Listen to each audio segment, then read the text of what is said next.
Let me say that again. If you could pay your home off and get the money back into an appreciating asset that you own and control, the only thing better than paying off a mortgage is paying off a mortgage and getting the money back. Hello and welcome to the Durham Talents channel. My name is Jesse Durham. Today we will be discussing renting, home ownership, and all things concerning infinite banking for those two scenarios and options. Now, let me preface by saying that I would not presume to tell you or anyone else whether you should rent, whether you should own. Again, my whole come from is the idea that you can become your own banker. The concepts of ownership and control and knowledge and decision making, they're all in your lap. I do my best to have discussions, to bring different perspectives into the conversation, and to view these kinds of important decisions from an infinite banking lens. But I would not presume to tell you what you should do. But let's have a conversation about renting and home ownership. Now, let's talk about the good and the bad news. The bad news is you'll probably have to choose one of those, to own or to buy. But the good news is that the banking function takes place regardless. And that's where I want to begin. Let's preface this entire discussion by saying that if you are in a position to rent, and that's the best decision for you at that time, as it very well may be, there are so many different scenarios that would necessitate renting versus owning. My military folks that are moving, folks that have more transient work. There are so many examples. I'm not going to tell you whether you should rent or whether you shouldn't rent. That's your choice to make. There can be many, many times where renting is going to be appropriate. Of course, I think that there are great values to owning your own home, and we'll discuss all of that, but the banking function is taking place either way. Whether we are renting or whether we are owning a home, the banking function takes place. We earn however it is we earn. We have expenses however we have those expenses, whether those are paying rent, security deposits, pet deposits, all these different things.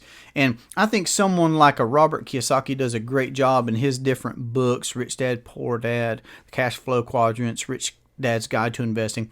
And I'm sure there are many, many others out there. I'm familiar with Kiyosaki's works who do a good job of enumerating these pros and cons, let's say. And maybe I'll put up some visuals here in just a second for those that would like to look at that.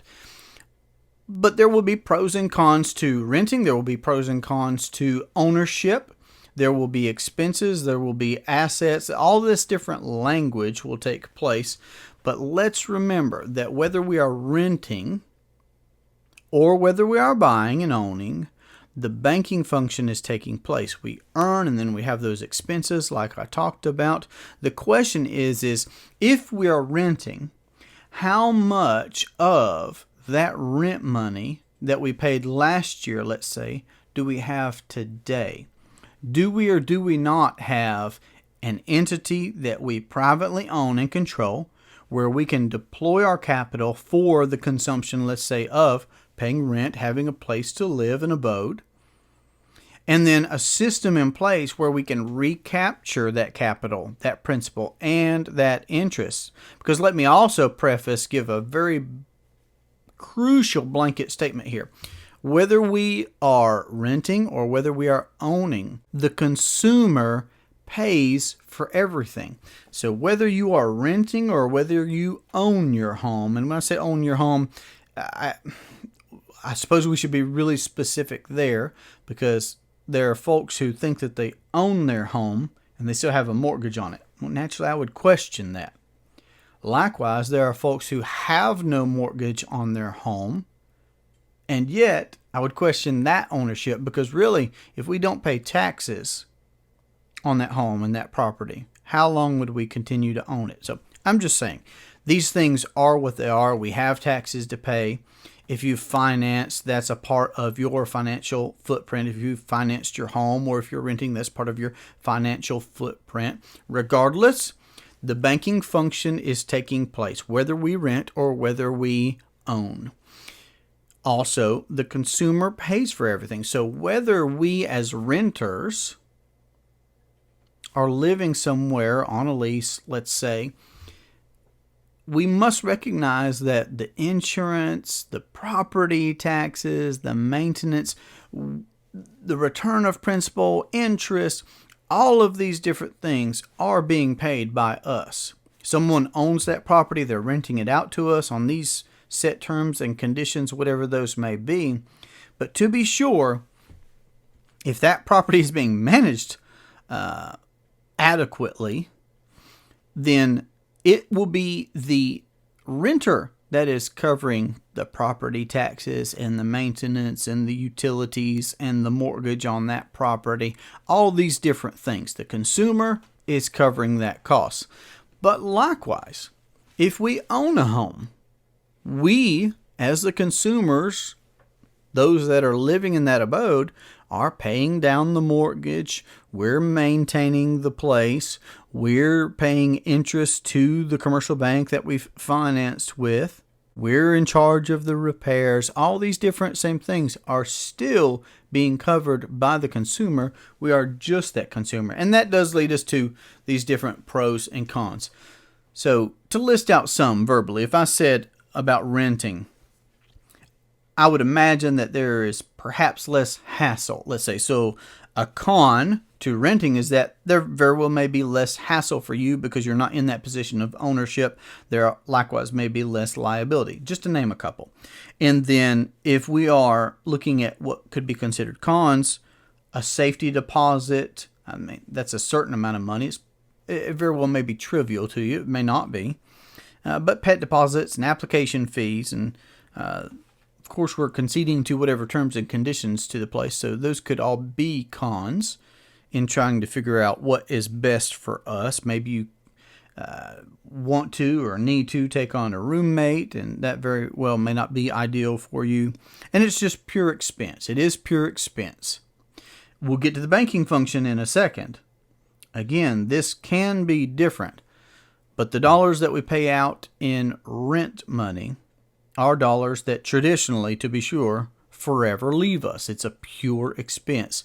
We are paying a premium to have someone else concerned with the maintenance and the repairs and all these other things, but we are funding it all. So the renter is funding all of this while perhaps not having the same time constraints put on their person and their schedule and the scheduling and the mental weight of maintaining the residence. And then for ownership, some pros could be having equity built up as you pay down a mortgage, or if you buy a place cash, there may be a conventional bank that would allow you to leverage the equity on a home equity line of credit or a first or second mortgage or what have you. So there, with ownership, there may be equity that you can utilize if you're keen to do so. The peace of mind, Dave Ramsey famously talks about the grass just feeling different when you own the place. And I understand that. And I believe, just like Nash talks about, the human elements that we should address when considering the idea of becoming your own banker, that's a very real experience. So I would not seek to delegitimize that. And then some cons would be, of course, having a down payment, pay for inspections, appraisals, closing costs, personal mortgage insurance, property taxes, home insurance, HOA, maintenance, etc. So there are pros and cons to both renting and owning. Again, let's continue this conversation remembering that the banking function takes place in both of those scenarios and that the consumer pays for everything. So let's consider renting some more. When we rent a property that is owned by someone else, what does that look like? If we can take a step back, detach, and recognize that even if renting is necessary for us at a time due to our work conditions or what have you, there are many, many reasons why we would possibly want to be renting somewhere. let's just recognize what the flow of money looks like. When someone else is liable and they have collateralized an asset, etc., what our rent money does is we are providing the capital, the principal, the interest, plus earnings for them should be, again, if this property is adequately run, there should be a profit. It should be cash flowing for that owner. And we're also covering all the expenses that are necessary to maintain and run this residence, let's say. And again, this could be a single family dwelling. This could be a multi-unit. But the insurance, the HOA, the property taxes, everything is being paid for by that consumer. So not only is the consumer paying for the same things, essentially, that would be paid for in a residence if they were to own it, but the actual owner is getting the benefit and the use of a growing net worth because of the amortization of that property if it's commercially financed, conventionally financed. We are paying the bank back their principal plus interest plus earnings plus profits.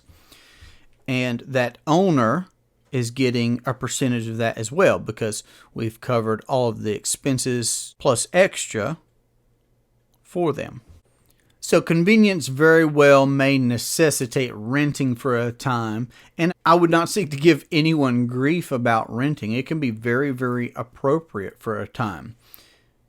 Let's just recognize, though, that while we are the consumer, we are funding everything that it takes to maintain that location, to repair that location, to pay the property taxes, etc., while giving someone principal and interest and profits back. And that's probably a mixture of the commercial bank that conventionally has financed that location for the owner, who is likewise earning a profit for renting out this property.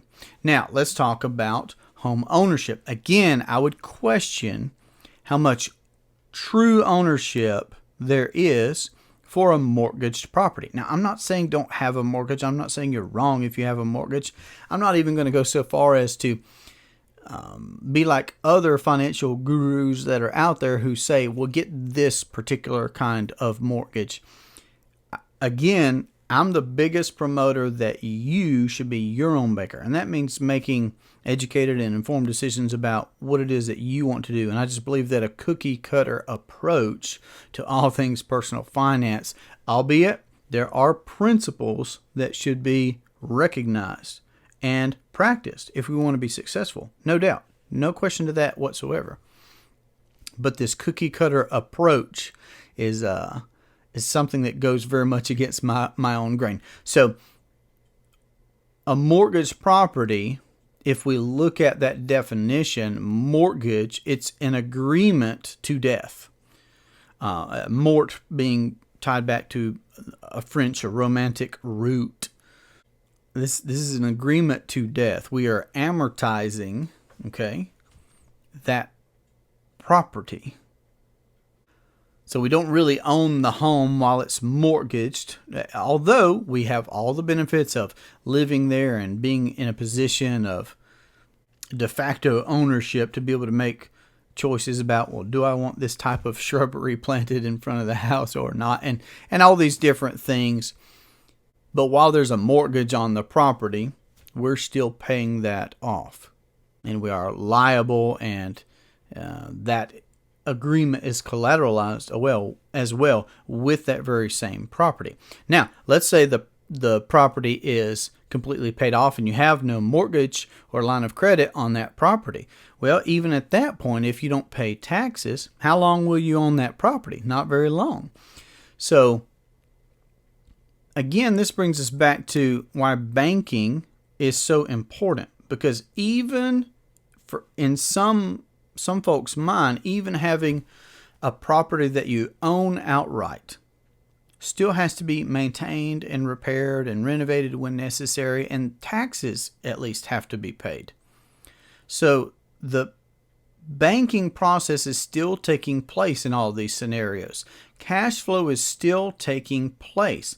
And my questions concerning that are, what entities do you or do you not own that could be appreciating assets for you, wherein you could access capital to fund what it is that you're doing, whether you're renting or whether you're owning, whatever the case may be.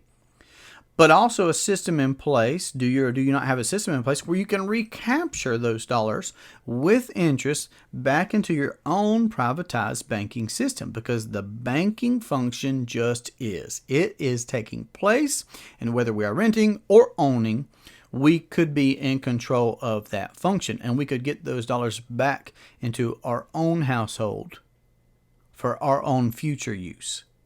And on the point of a mortgage, let's consider this. This is a really important point to consider ownership. If we would take the time to look at a mortgage, and here's where it doesn't matter. It doesn't matter if we're talking about a 15-year mortgage or a 30-year mortgage. Yes, the numbers would be different, but the principle is the same. When we look at a mortgaged home, which is greater? Let me ask you. Let's see what you know here. Because I didn't always pay attention to these kinds of things. So maybe it'll be the first time that you consider or really look. A lot of times we're just so busy in life that we just really don't look at things. In paying your mortgage, in the beginning, does a greater portion of your payment go towards the principal actually paying down the home or towards interest? Now, I'm sure many of you are very ready to say interest. I didn't even get the question out of my mouth before you knew which answer to have ready.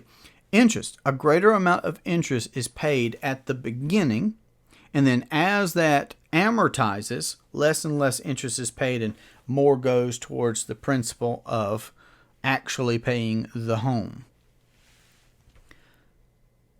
My question then is, have you ever considered how many times you, or just the average American, how many times we move, how often we move? Because let's consider this. If the average American is moving every 2, 5, 10 years, we're going to be, and let's say we refinance, we sell this place, we buy another place, the mortgage process starts over again on that new place. And again, it doesn't matter whether it's a 15-year mortgage, interest-only mortgage, 30-year mortgage, whatever the case may be, a greater amount is paid to interest. The greatest amount is paid in the beginning. So we've just restarted. And here's where lots of folks would get caught up in rate. And this is something that I may help us by showing a visual to. We get caught up in the rate, the APR. And here's what's overlooked when considering only the APR. The volume of interest that is paid. See, when going to the doctor's office and receiving a medication, it's not nearly so important the rate of a medication that is being administered to us, but rather it's much, much, much more important the volume of medication that is being administered to us. Because if it's too little, we won't be solving the issue that we're seeking to solve with that particular medication. We won't have enough in our system to handle and tackle whatever it is that we need done. Likewise, if too much is administered, if the volume is more than it should be, we could suffer tremendously or even perish. We could die. So the volume of interest dollars that are being paid out on a mortgage in the beginning are the greatest. In the beginning, we pay the greatest volumes of interest dollars. And if we're moving every 5 years or 10 years and we're starting that process over, I've heard an average of 7 years. I'm sure that will change some over time, but the point still remains true that every time that happens, we are causing a perpetual cash flow of interest dollars to be paid to the conventional system that forever forever leaves our family, that forever leaves our business. Those interest dollars, however, can be recaptured. And again, that's where we come to, if we own properly structured whole life policies with a mutual company that pay a dividend, and those properly structured policies, or what will at least eventually be a system of policies over our lifetime. You may be a client with your very first policy. That's great. But eventually, Nash says that our income can equal our premiums that we pay into a system of policies that we own and control. And even something like a home mortgage can be absorbed back into our own privatized banking. That we could access the capital in policies that we own and control to pay off a home that we would truly own. And of course, then all my real estate folks are saying here, then you'd have all that equity that if you did want to access that capital, if you did want to access the capital that's vested at that point in your sheetrock and your timbers, then you have that option. Again, Nash encourages us, don't do business with banks. Don't do business with banks. Let's temper that, though, with the point there is to control the banking function. If we have enough of our own capital at our own disposal to counter any dealings that we have with the conventional system, that very well may change someone's view on what they're doing. But I know that in general, there are lots of folks who are just either OPM, leverage to the nth degree, and then the opposite side of the spectrum is cash is king, pay cash for everything, owe no man nothing. I don't believe that you can truly owe no man anything because, again, even if you own your home and you don't pay the property taxes, so it's always going to be that cash flow is going to be taking place, banking is going to be taking place, unless you have an entity and a system in place that you own and that you control, wherein you can still deploy capital for paying off a mortgage.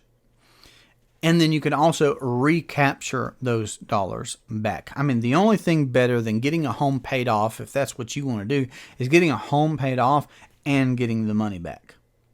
And for that matter, the only thing better than renting a place that you love is being able to pay your rent and get that money back. And I know that sounds, if this is your first time and you're still just vetting the idea of what it means to become your own banker, what it means to practice infinite banking, that just sounds so out of the box.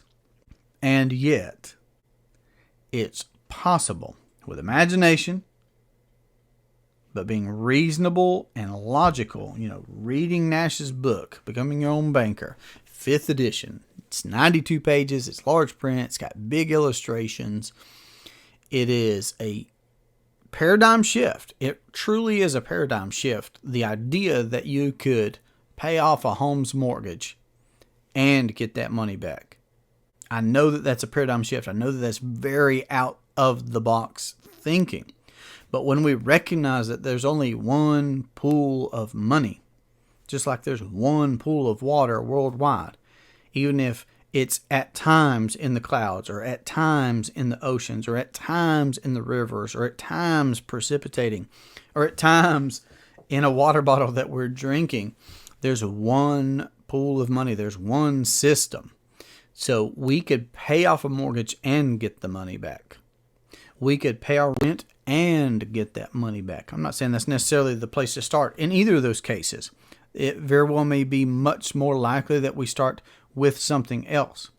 But eventually, this concept comes into the discussion for those that are already clients, those that already have their first policy or system of policies. Eventually, we get to the concept of either investing in real estate for those that are interested in that, or, well, how could I pay off my mortgage quicker, but also use my policies so that I get the money back into my own privatized system? And that's the whole purpose in having this discussion and discussing about what it looks like to practice the infinite banking concept when renting, what it looks like to practice, obviously, when owning a home, because it's possible. I was having a conversation earlier this week with a young gentleman about how Kiyosaki famously talks about letting assets pay for liabilities. And we were talking about real estate investment and whatnot. And we talked about the characteristics that we would expect out of an ideal asset, how we would just, in layman's terms, describe the ideal asset. And in a properly structured whole life policy with a mutual company, we find all the characteristics that we would look for in an appreciating asset. And when we recognize that we can access the capital in that asset, that it's a perfectly collateralized asset, that when we use a policy loan to do something like pay down a mortgage, that asset, that appreciating asset, is perfectly collateralized in the death benefit. The cash values that we can borrow against are just a net representation of that future death benefit. So it's perfectly self-collateralizing as an appreciating asset, but we could still access capital there to do something that we very well may want to do anyway, such as pay down a mortgage. And then, again, for those that are interested, when we recognize that there very well may be equity that we could access and leverage there, again, if you want to. If you don't, fantastic. At least there's not a bad situation here. If you don't want to use other people's money, if you don't want to leverage, if you don't want a home equity line of credit or anything, let's say like that, on your residence, fantastic. It's nice to have the option if you want to, but let's say you don't. If you could pay that off, that residence off, and get the money back. Let me say that again. If you could pay your home off and get the money back into an appreciating asset that you want to control, the only thing better than paying off a mortgage is paying off a mortgage and getting the money back, plus interest. Likewise, if we practice that same scenario and we add the option that we could have to leverage the equity of that home itself, now we're just talking about asset building and expanding and scaling a financial footprint.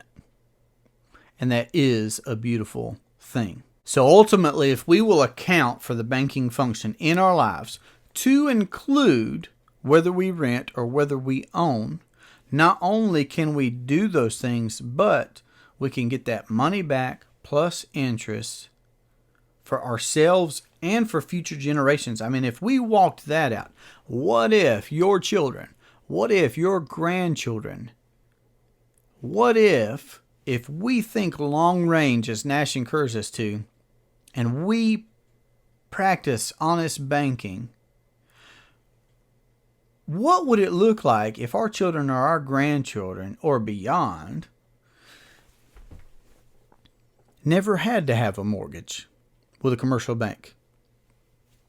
Never had to pay interest dollars on someone else's terms and conditions? Never had to schedule or stand in line for an appointment?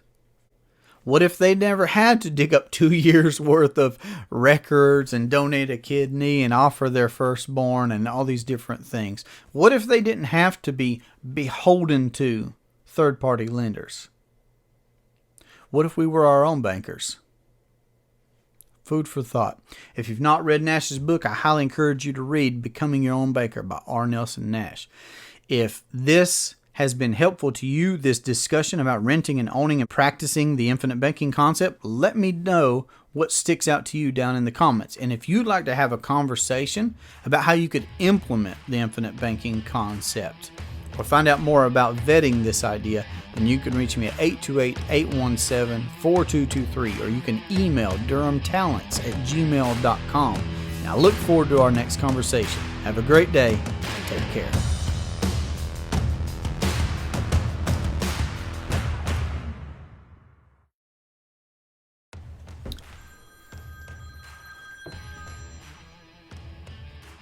Hello.